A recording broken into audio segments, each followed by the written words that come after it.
Hi, everybody. My name is Adam Cohen. I'm the Vice President of Broadcasting here at NCMA Boston. Welcome to this interview with Miss Shenê Commodore. This is going to be a fantastic event, Shenê. Shenê is the queen of contracts for small business, and she is the owner of Commodore Consulting. You are all here because you are ready for the event called Unlocking Success, Marketing Strategies that Forge Winning Collaborative Relationships in Government Contracting. And Shenê, I just want to get this out there before we get started. We had the greatest interview that no one has ever heard of because we had such technical issues with the first recording. It didn't work. No, I know. Hey, that's something. That's something to put in the treasure chest and let it be, right? Absolutely. So, Miss Shenê, how are you? I'm good. How are you? Fantastic.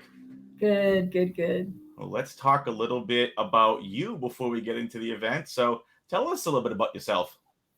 Oh, well, I have been in government contracts for over 30 years. I started out as an intern for DCAA, and that's when I realized I didn't want to major in accounting after all.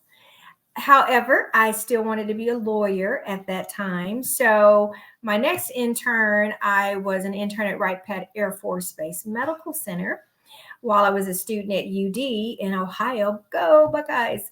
And I spent my last few years of college in that internship where I audited or I reviewed healthcare contracts for the government's healthcare program for military families and retirees. So after graduation, I got a job as a regional contract administrator for TRICARE covering a 5-state region. So since then, after spending time as a government employee in 2002, I started my consulting company. And so I really enjoy helping small businesses and government contractors in this space. I'm very passionate about it. I've spent some time, with CDC projects, Department of Defense groups, the Department of Energy, but I'm really passionate about this space because it allows us as entrepreneurs or service providers or members of an organization to also help serve the greater public through government contracting. And as an entrepreneur, I'm passionate about it because as a single mom, I raised my children as a single mom. Being an entrepreneur gave me the flexibility to tap into making money without a limit. And it gave me some flexibility to still have family time while learning about the industry. I love that. I swear, folks, we're not going to break this into a Shark Tank episode. Don't worry. Don't leave. Don't go anywhere. Don't. I love Don't that show. go. Love that show. So let's talk a little bit about kind of like what got you into contracts. We know you didn't want to do the accounting piece and get in. So was there a specific job? Was there just a person that kind of influenced you, kind of took you under their wing, kind of got you into the field? Tell us a little bit about, kind of like what got you into this field. Right. So what got me into the field was after I became a government contractor, I had a really good managerial position for a TRICARE contractor. If you're familiar with Protest, the large contract, TRICARE is a multi-billion-dollar contract, and it was protested. However, the company I worked for won. But after a couple of years of dealing with modifications and changes, they're like, we don't want to do this anymore. And would you believe the company that protested is the one that ended up getting the contract? Well, they don't normally like to keep their management team. So I was like, I better figure something out quick. So I did some research. I found out about NCMA and certification. I said, now this is going to help me. So I signed up for CPCM, joined NCMA Dayton chapter. I got some mentors under my wing, Christine Hazlett and Mary Beth Leck, both who have, transitioned, but both very instrumental in my career development. Also, early on at that time, meeting, as you know, Michelle Courier, knows everybody. I love Michelle. She's awesome. Yes. Insight and guidance from her and some Al Boykin and a few others, just so many. So wait, hang on. Can we stop there? You know my buddy Al? I had trainings with him. He's a sweetheart.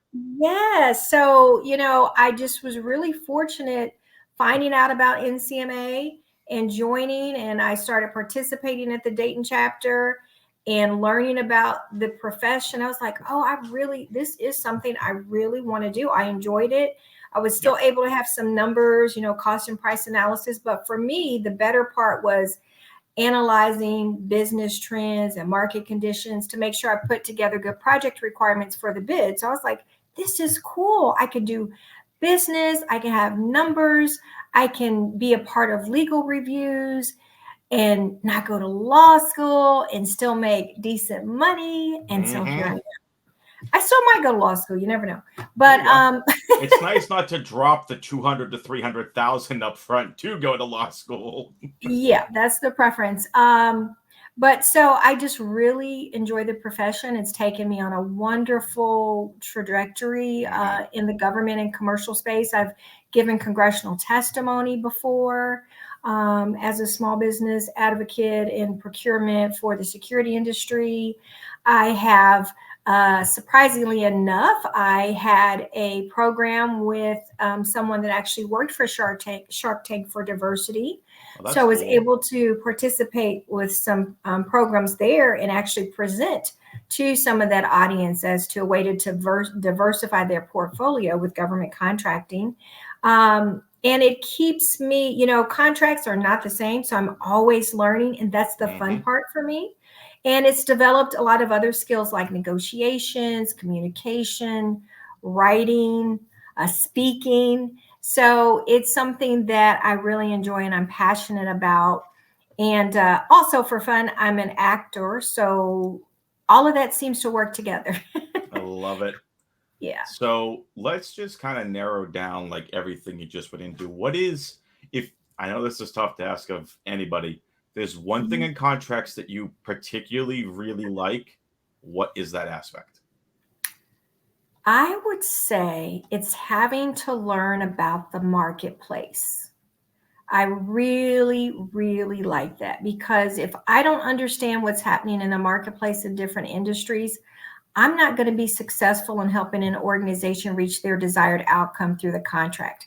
Contracts are vehicles, right, to help uh, outline and get things done based upon the need. So if you don't have a properly identified need because you Mm-hmm. don't understand what's happening in the marketplace, then everything else kind of goes downhill after that. And having to understand different industries has allowed me to learn a lot of things that are beneficial and helpful, in that when I do serve as a mentor, I'm able to help other people in their different career choices. But I Love it. really like the having to understand the market industry and align that with the contract requirements and terms and conditions. I love that. I mean, there's so much in contracts, right? Like I tell people, Mm-hmm. like, well, what do you do for a living? I work in government contracts. It's the Yes. easiest way because, like, right now I'm a subcontract administrator. I can't tell Mm-hmm. you how many times I've had to explain what that is in like such layman's terms. I'm like, You know, it's like I get it. people that give someone money, they have to sub out. Let's just say a general contractor gets money from a client because my dad's Mm-hmm. a carpenter and a general contractor. It's like someone's going to pay a general contractor to get money. That's the money to contractor. That's the prime. That then general Mm-hmm. contractor is the prime Mm-hmm. contractor. Got to sub out the electrical. Got to sub out plumbing. Got to sub out whatever. Right. Those are Right. subcontracts, and the subcontract administrator's job is to deal with just the subcontractors.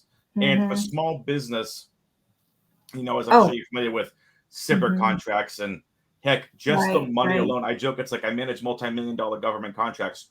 Throughout my career, I've managed low dollar ones. I've managed up to multi-million-dollar ones, as all of Mm-hmm. us have in Mm-hmm. our career. No matter what business you're at, you're touching some level of Right. money along from zero to whatever, Definitely. to a giant Definitely. IDIQ that could be billions of dollars. I've never Mm-hmm. touched that. I don't know if I ever want to get to that point. It's a lot. Because it is, because then you get to the compliance side of things and you have And to make sure you're either CSR modifications. certified or, is it over 25 Mm-hmm. million? Is it over a certain Mm-hmm. threshold and everything that Mm-hmm. goes on to it? And with a small business, it's like it could be a small business of 3 people that the poor CEO is probably doing all the contractual stuff and is more busy about running the company than maybe dealing with the Right. contractual side For of things. sure. And that's Mm-hmm. where we get to help. It's like, well, you have to do Yes. this and this. Why? I'm like, because you don't want to get whacked by an auditor later on down the line. And I And think when that's I do this for you, you can Mhm. focus on the things that generate your revenue. Exactly. So I want to just add in another question here, kind of related more to small business. I love small business. I've Me worked too. at large defense government contractors. I've Mm-hmm. worked at a mega university. I've worked at small business. I love small business, Mm-hmm. but working at large business, you kind of get a nice foundation. And small business, whether it's a cyber contract, whether it's exclusions and stuff that because you're a small business, you don't have to deal with X, Y, and Z because you have those exceptions. Mm-hmm. What kind of excites you about working with these small businesses? Is it really about helping them with the contracts and subs? Is it being able to truly like invest more than just, okay, I'm in the door because the contracts, like, are you able to like invest in the people there? Like, kind of like walk us through your small business journey. And again, being an entrepreneur, I really would love to hear it from your point of view. So it's a few things for me. One thing, my reason of starting my company, I've always wanted to have my own company, but really what motivated me to start was I didn't want to be an unemployed single mom. Mm-hmm. And I knew the kind of lifestyle I wanted for me and my children. And I knew that in my business, I also wanted to be able to give back to the community. One of the things that, some people don't realize is that even once you build generational wealth, at least 60 to 70% of that is lost after the second generation, even more at the third. Mm-hmm. So for me, in working with small businesses, I really want to help them grow and sustain their business to have financial freedom, right? I think that when you have financial freedom, you're also more clear about the other ways in which you want to serve and accomplish things. Yep. The other part is that I am fascinated by the passion and the enthusiasm that small businesses have in innovation, right? They're normally so innovative and creative because they haven't been, a lot of times they're not doing the same thing so long in the same way. And they don't have, like large companies, a lot of policies and procedures and all of these extra steps to go through. And so they tend to be a little more innovative. So, and a little more flexible in terms of how they're going to create and execute their strategy. So I really like that. So yeah, twofold for me, helping someone create financial freedom and sustainability to build upon that generational wealth and sustain it, and then also help them add more clarity and so that they can execute the strategies that they have. Absolutely. And I know you and I have had conversations, again with the Grace podcast, no one ever heard because Mhm. technical issues. We, Nobody ever we, heard it. no one ever heard it. And if you did, sorry. Because Yeah. I, as of this recording, I haven't taken it down. I upload this one, the other one's coming down. Oh, I didn't know it was still. Got Yeah, busy over well, the weekend. My bad. it's all right. But when you and I were talking and getting to know you a little bit more before we hit the record button the first time, I love working with small business. That's where I kind of got my start in contracts with Mhm, small business, mhm. doing just administrative assistant work for the director of contracts. And Oh, I would yes. love to be able to one day own my own consulting company and to go back and get my foot in the door helping with contracts and subs, but to really like help invest in their company, to saying like, Mhm. hey, I see this and that, like you may Yep. want to try this, like helping them grow and succeed. And I'm sure you've seen them like certain companies run a different way and companies may have Right. a high turnover rate. Just being able to be that voice of being able to help with one aspect so that Mhm. frees up a CEO or whoever to continue to Right. invest in their brand Definitely. and not be bogged down with some of the minutiae. I mean, let's face it, as all you I'm sure out there look, this isn't exactly the most exciting topic on the planet, and it can get very boring very quickly when you're reading just Yes, terms and it conditions can, and it you're like, can. 2, 3 cups of coffee, and it's like, okay, I'm finally done with Mhm. these negotiations that took like 8 hours, and there are so many red lines. But I hey, we want to bring learn with fun to this negotiations too. field. I want to bring fun to this field. And if you can take that Yeah. minutia away from a CEO and free up that 8 hours so they don't have to sit there Mhm. and look up legal terms and try figuring this out. Right. That helps small business, which only helps out the rest of the world for that matter.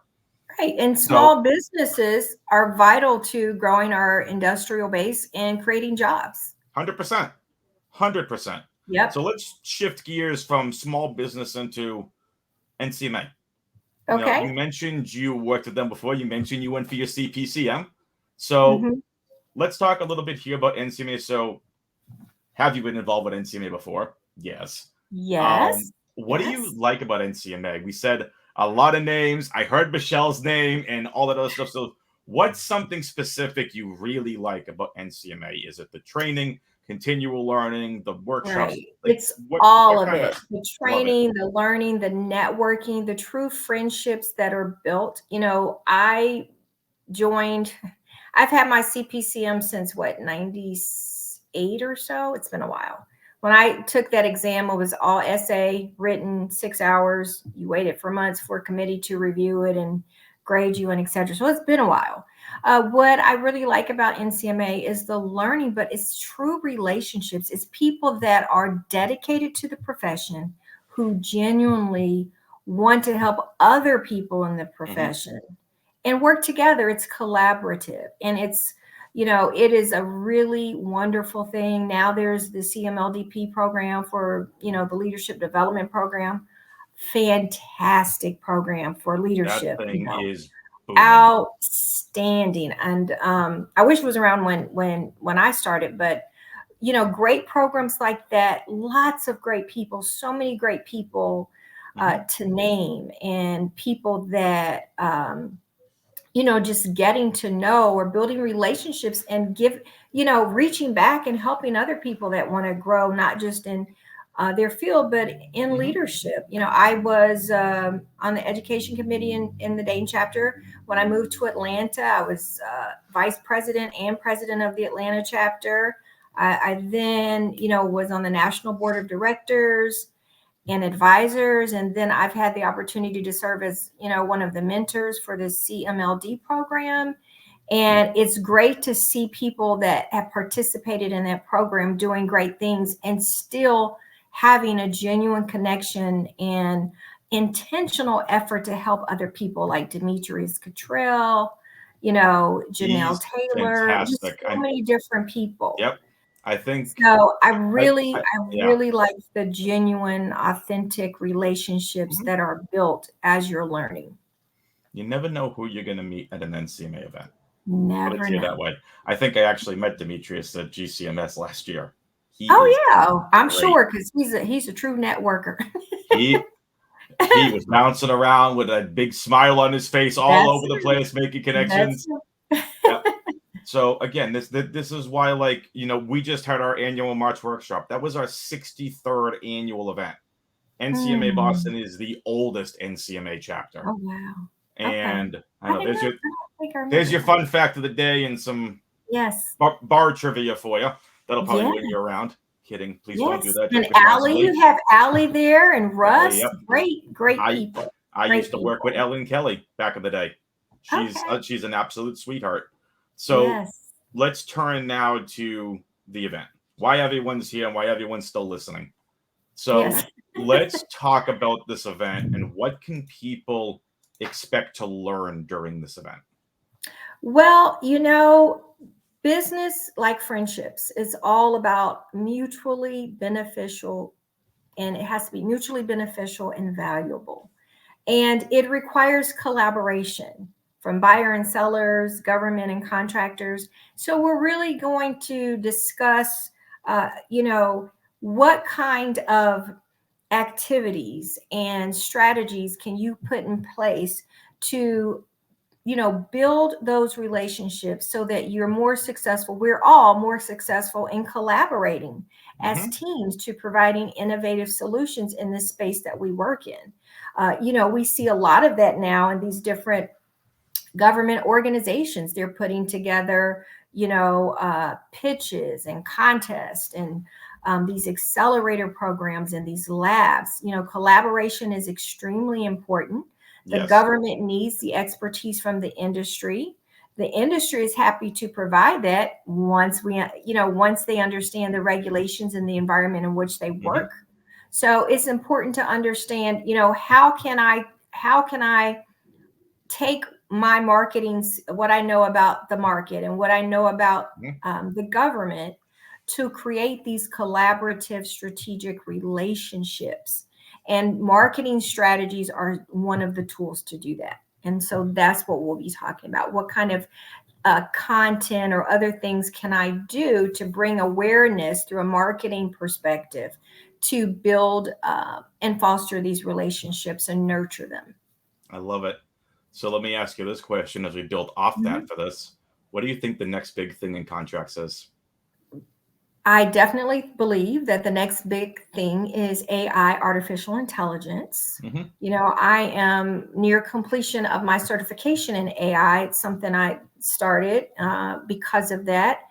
I think the more data definitely that we have available to us, the more important that it is for us from a strategic and national security perspective to Absolutely.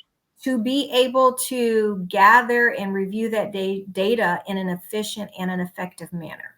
Hmm. So if and critical thinking skills will never go out of style, right? No. So when you take your critical thinking skills of analysis and assessment of data, you'll see you're better able to understand AI as a tool to help you do that. And anybody that learns how to use AI to perform their job better is definitely going to excel.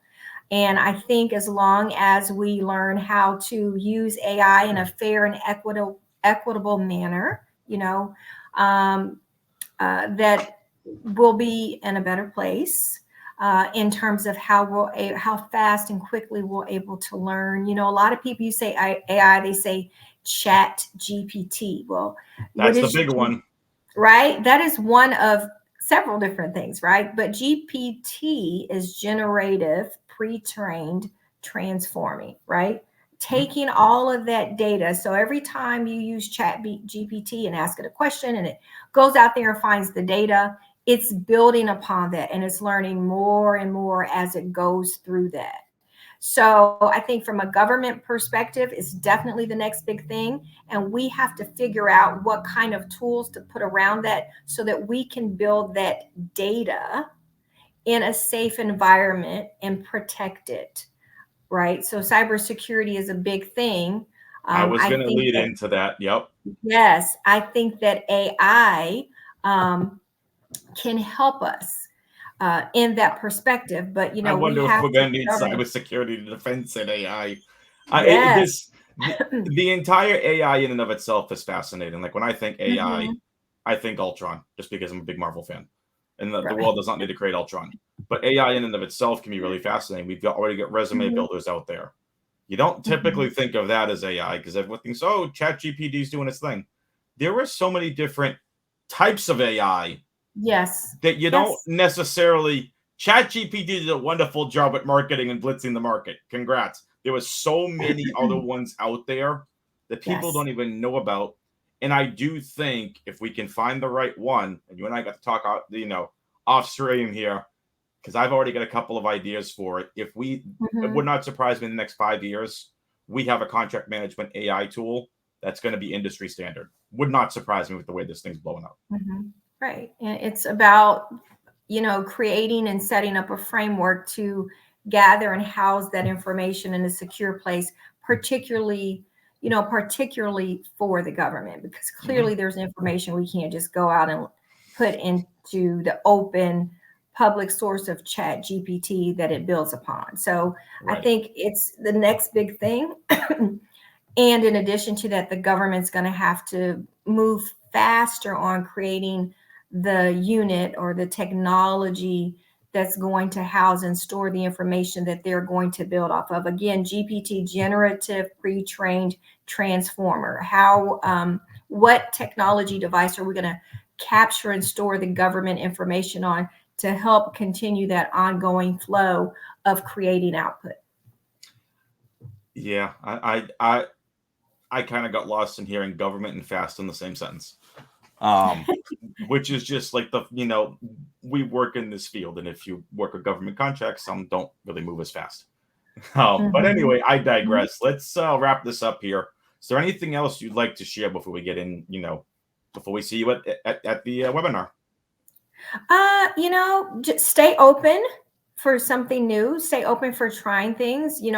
Marketing is an ongoing, consistent, routine effort. And when you understand that and you understand business and you understand the importance of always being a few steps ahead, I think you'll be able to see the value in how we acquire and use the marketing data to help make better buying decisions, Mhm. and also build better collaborative strategic relationships.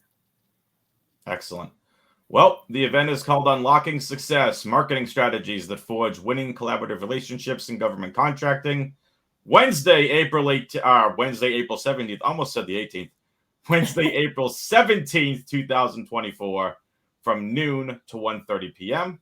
Shenê will be doing this entirely by herself. It is going to be a ton of fun. Highly recommend this because, as you can tell, this is a longer interview than what we've had in the past because this is how good of a speaker she is. If you like what you heard here, the cost is only $5 a person. Pretty much worth the little $5 investment. Come on, join up, ncmaboston.org to sign up. And Shenê, thank you so much for joining me. Thank you And so much. This you're was welcome. fun, even the blooper. So Absolutely. I look I look forward to seeing everyone, right? We want you to Absolutely. participate. Have a great day. See you later, everybody. We'll see you at the webinar. Okay,